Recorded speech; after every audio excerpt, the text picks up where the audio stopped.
Entonces eso, ahora doy la palmadita y pues empiezo a hacerte preguntas eh, personales e intrusivas. Claro.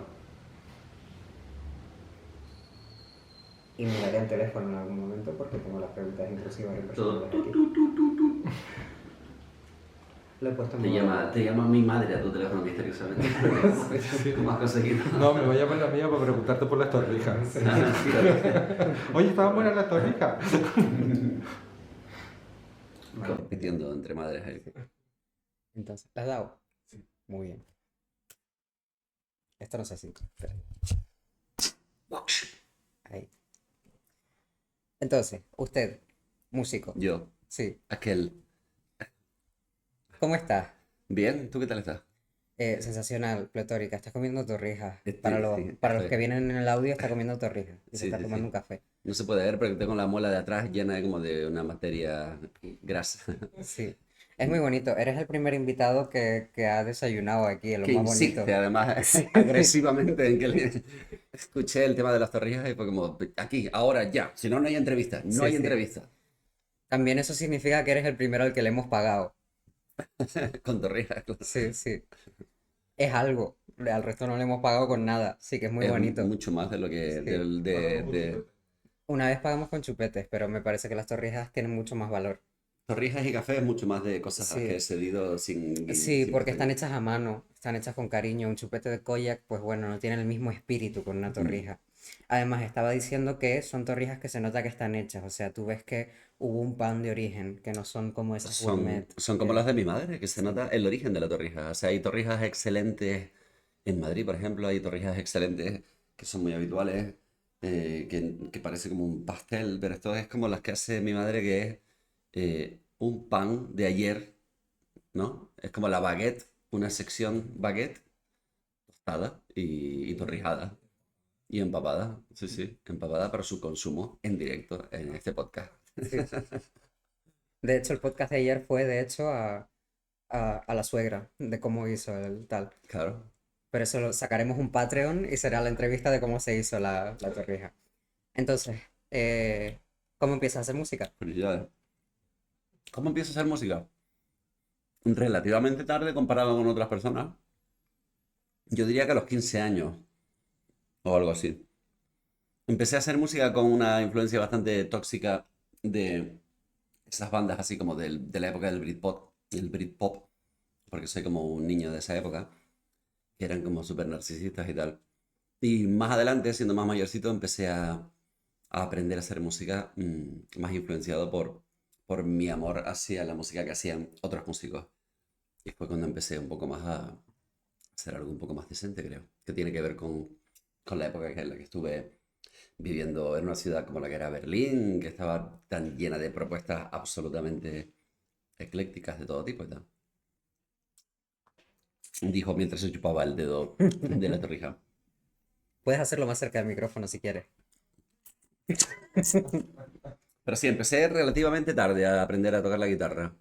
¿Qué fue? 15, 16 años. Ujú. Bastante tarde. Para lo obsesivo que fue posteriormente. Empecé bien tarde. Siempre fui más de dibujar y tal. Que luego fue lo que estudié luego, Bellas Artes y tal. La música siempre lo llevé como algo mucho más autogestionado. Ujú. ¿A qué edad dejaste la chupa? Em, Mucho antes que un tipo de mi clase al que le hacíamos mogollón de bullying porque estaba siempre con el chupete así. La chupa, precisamente la chupa es un asunto que nunca fue de mi gusto. Comprendo. Por lo que dice mi madre, cuando me ponía la chupa en la boca vomitaba. Entonces como que no era...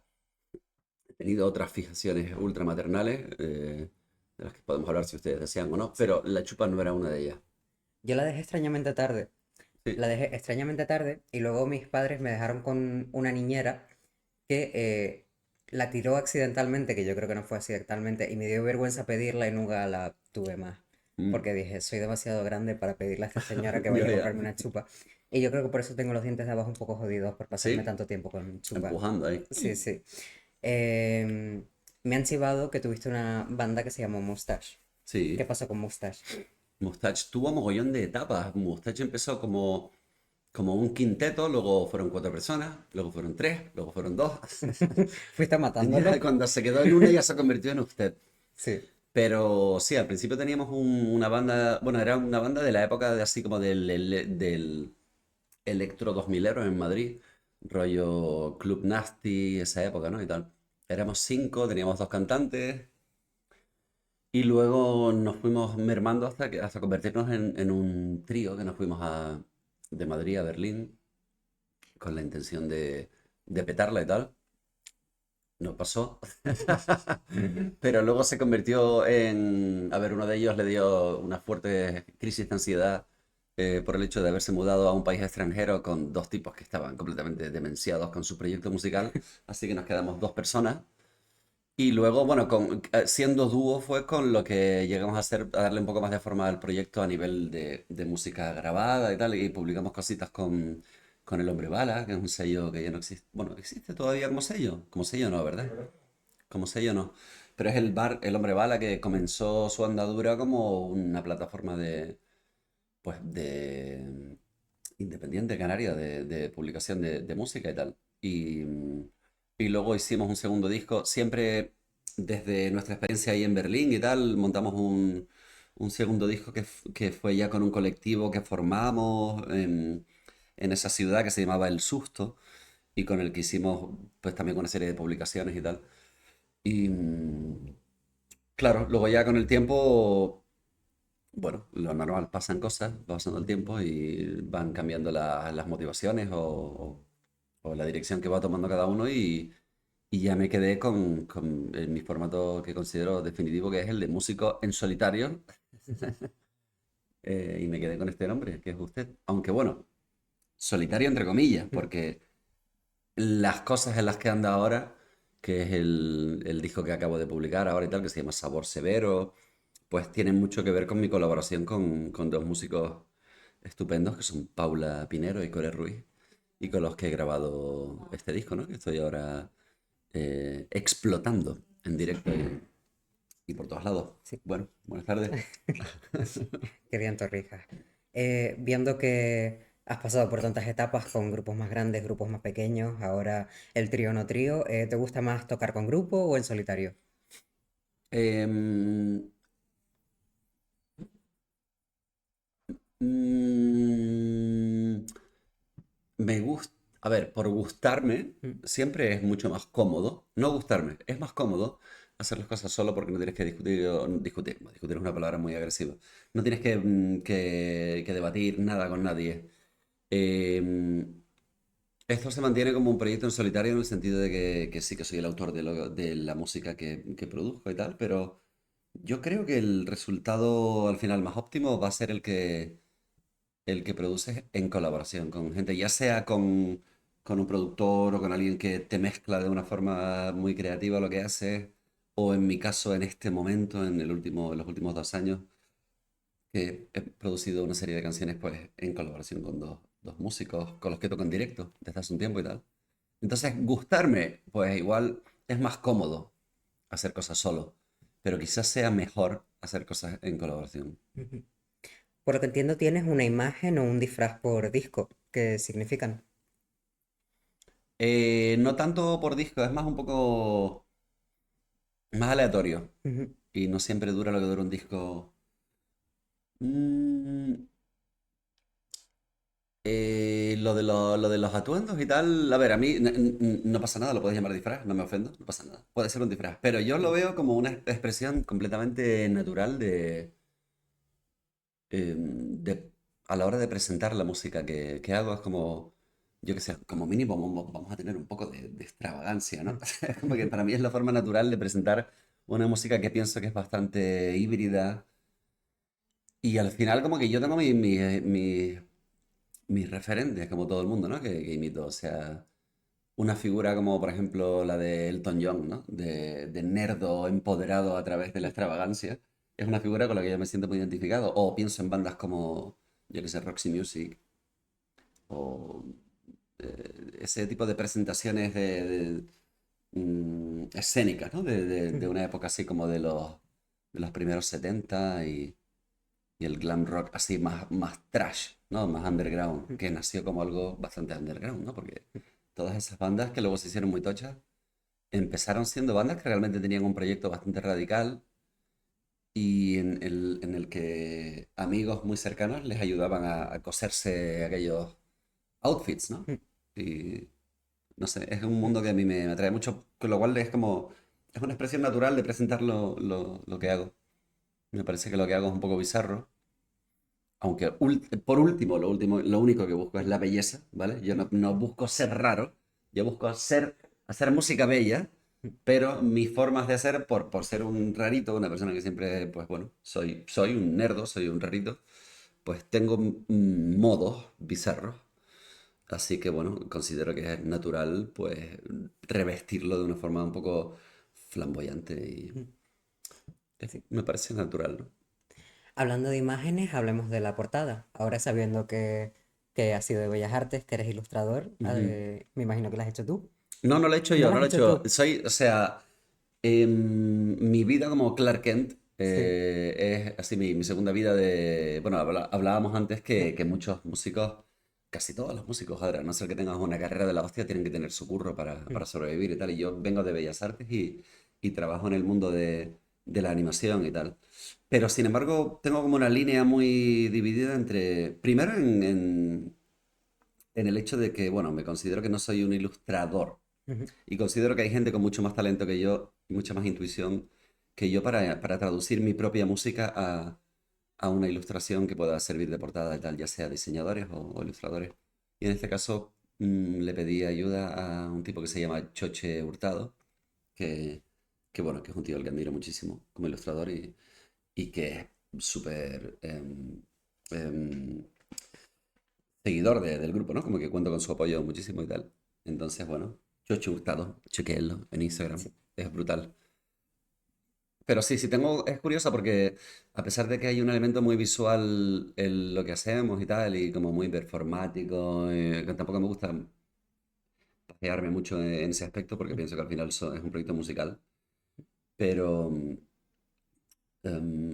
creo que a la hora de hacer diseño de cubierta y tal, como que no es mi territorio.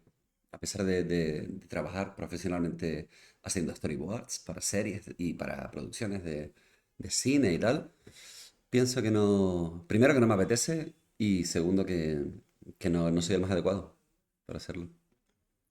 ¿Cuánto de performance tiene usted? Es mi performance.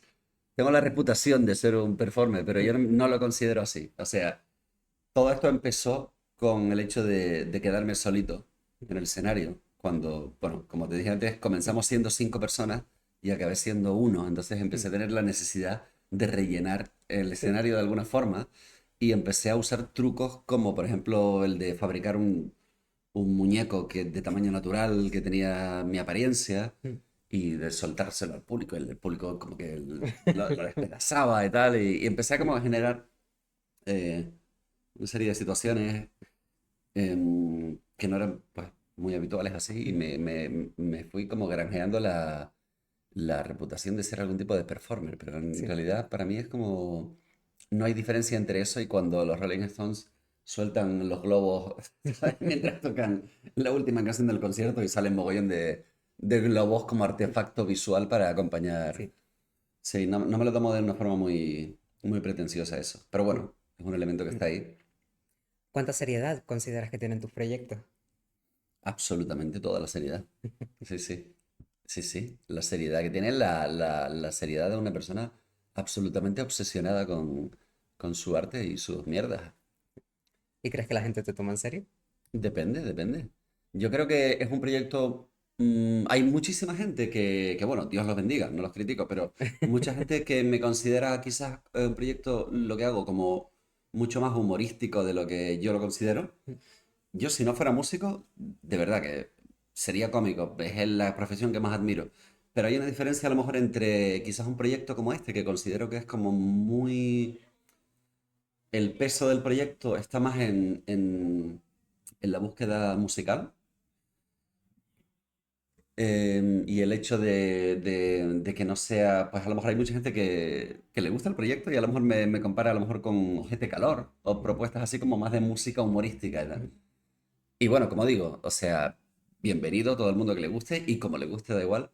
Pero lo que a mí me obsesiona personalmente es más una experimentación musical. Y luego lo que pasa es que hay un peso muy fuerte en lo visual, pues porque, como te decía antes, creo que es la forma natural de presentarlo y porque tengo esa vena extravagante y tal, ¿no?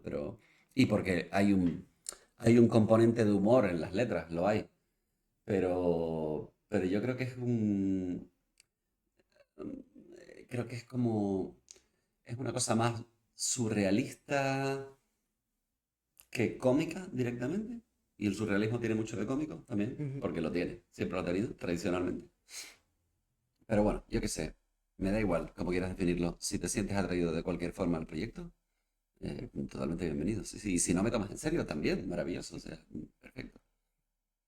Explícalo de tus sombras. ¿Qué ha pasado con tus sombras? Mi ¿Dónde sombra, están? Sí.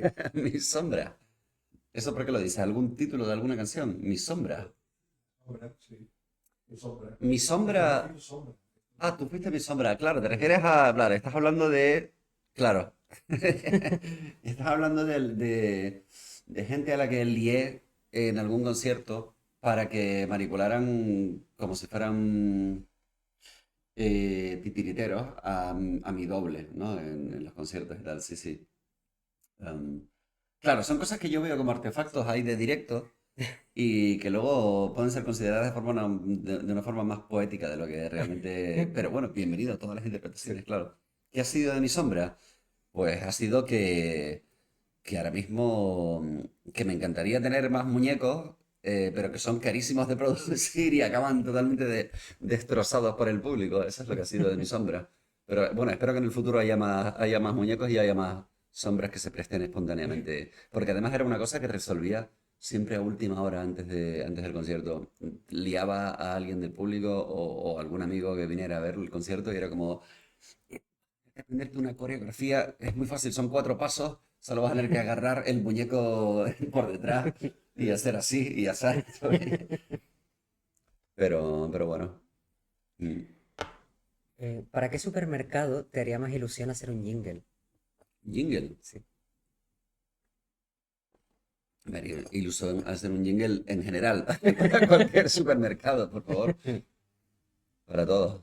Hombre, imagino que para el más cutre de todos, ¿cuál es el Aldi?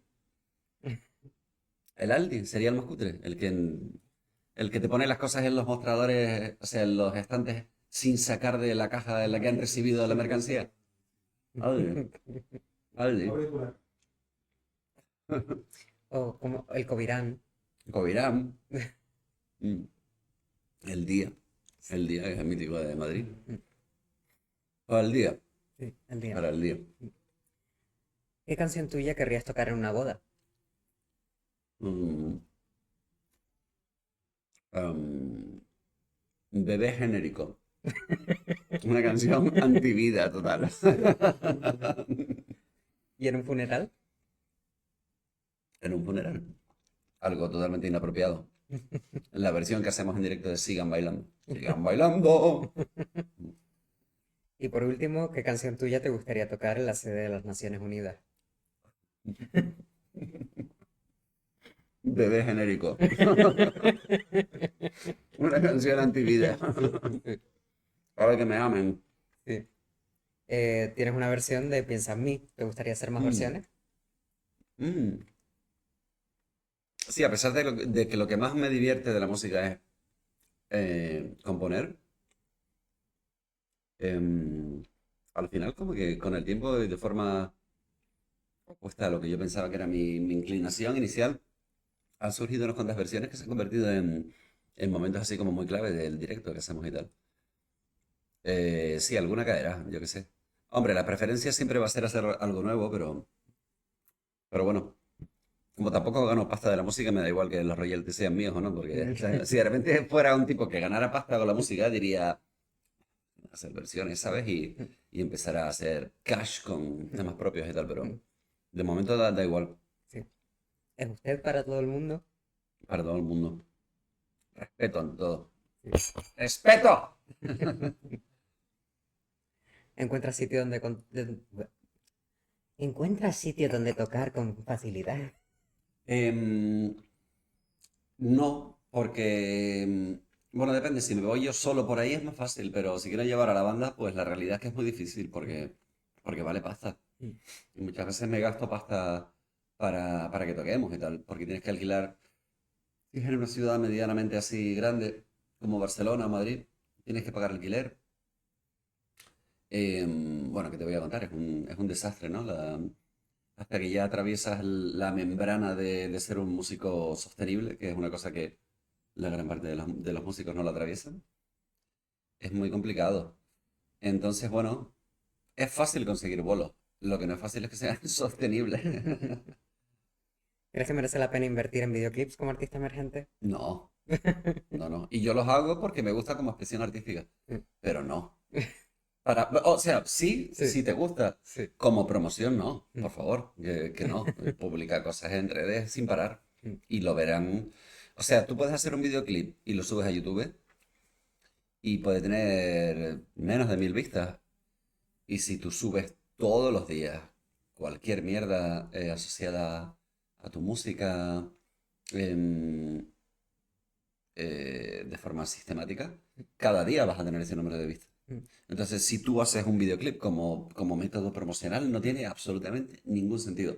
Si lo haces porque quieres que haya una pieza asociada a la canción, no asociada, porque nadie la va a asociar, porque no, Mm. no lo va a ver nadie. Pero si quieres hacer una pieza que tenga que ver con esa canción y que pertenezca a al mundo videoclip, Mm. adelante, pero hazlo, sí, no, no lo hagas como con fines promocionales, por favor, ¿no? A ver, ¿en qué año estamos? 2026. Estamos locos aquí. Bueno, en defensa de esto, yo te encontré por TikTok. Sí. Y luego él fue la de, yo conozco a esta persona de aquí, la llevamos al podcast. Y yo, claro, Claro, evidentemente. Y lo claro, encontré en TikTok y dije, banger de canción. Y luego claro, seguí con mi vida. La claro, guardé en claro, Spotify y seguí con mi vida. claro, claro, ¿Sabes? claro. Sí, sí, sí. Sí, Es como toques puntuales ahí. sí. ¿Crees que los concursos son la única manera que tienen los grupos hoy en día de tocar en festivales? Los concursos. Mm.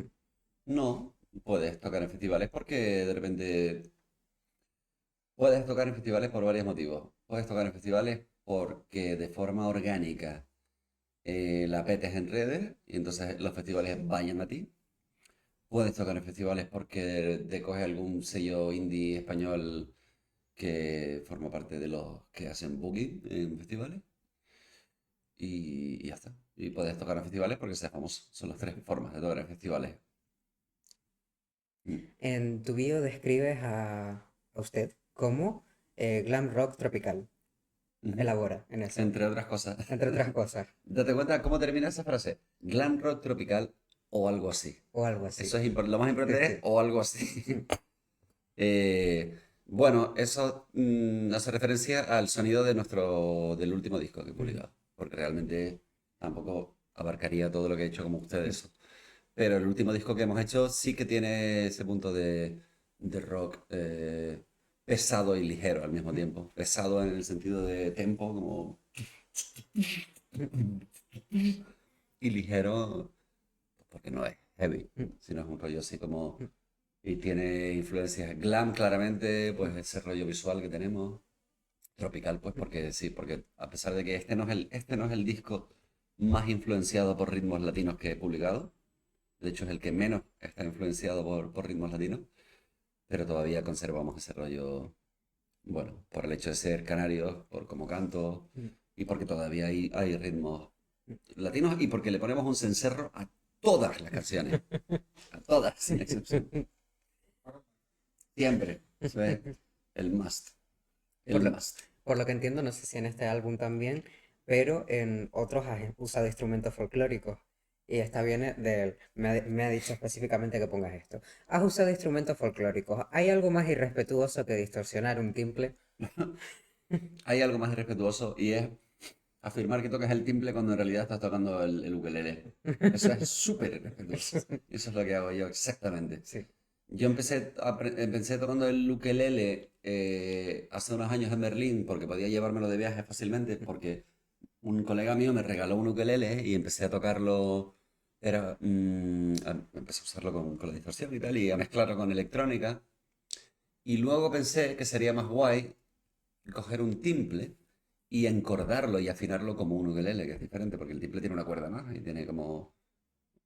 Creo que el timple tinerfeño tiene también 4 cuerdas, pero el timple en general tiene 5 y hay una cuerda que tiene como una octava más arriba, se repite. Mm, y voy por la vida diciendo que toco el timple cuando toco un ukelele, ¿sabes? El ukelele ahora está mejor visto, pero cuando empezó este proyecto era una puta mierda la reputación de ser un ukelelero indie, porque había mucha tendencia de bandas horribles, deleznables, que eran como... Como que tocaban el ukelele, tal. Y era como que su peculiaridad es que tocaban el ukelele, ¿sabes? Sí. Y para mí siempre fue como una cosa de... Y por eso tenías que cambiarle el branding y decir Le que era el cambié el timple. branding y fue como un timple. Y en Sí. Alemania, cuando la gente me veía tocar, era como, ¿qué es eso? Timple. Auf den Kanarischen Inseln. Como esto es un rollo autóctono. Sí. Hasta que ya pasó un tiempo y vi que, bueno, como el ukelele que tenía en casa era un poco más caro que el timple, sonaba mejor. Como que Déjate el rollo. así de cutre, ¿sabes? Hasta que ya, bueno, yo qué sé, igual tengo ahorro unas perras para comprarme un timple de mayor calidad y vuelvo a... Pero bueno, creo que en realidad el ukelele es mejor para tocar con ampli, porque es que el timple es muy agudo, joder. El timple es muy agudo. Puede ser muy chillón. De hecho, cuando lo toco, la pastilla de ecualización se la bajo al máximo el agudo, porque no hay forma. Aquello es un despropósito.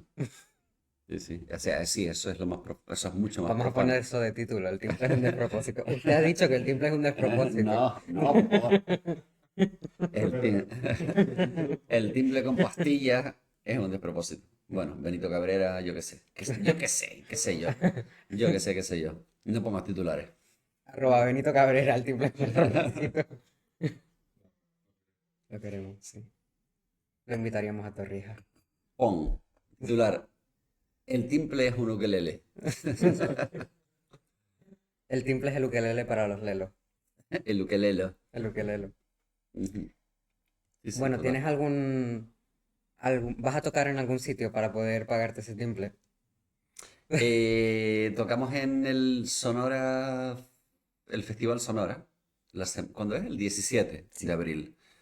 Em, y luego voy a hacer unos cuantos conciertos, que esto es una primicia mundial, ¿vale? Nunca he dicho Sí. esto, lo voy a decir ahora.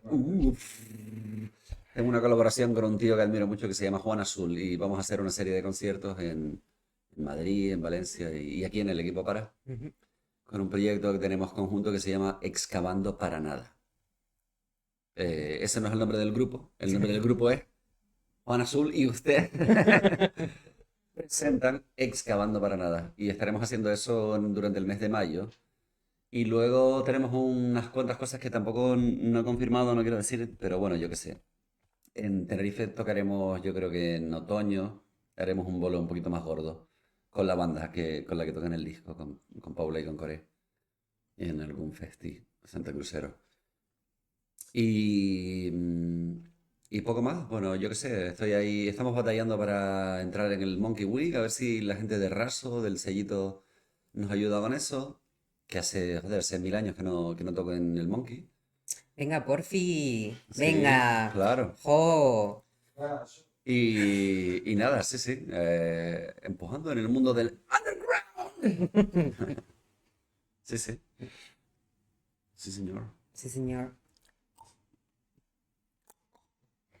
Pues estaría. Si quieres podemos usar un minuto más y te puedes comer una torrija Venga, un SMR. minuto solo comiendo la torrija. Sí, SMR. Mira, vamos a hacer una gestión aquí. Sí, Una sola ingesta, ¿vale? sí. Esto que, bueno, a ver, me está tapando la pantalla, pero esto para que haya algo así con lo que terminar, ¿no?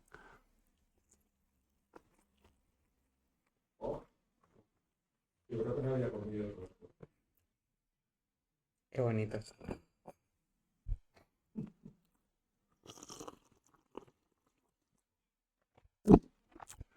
¿Cómo se llama? ASMR. ASMR.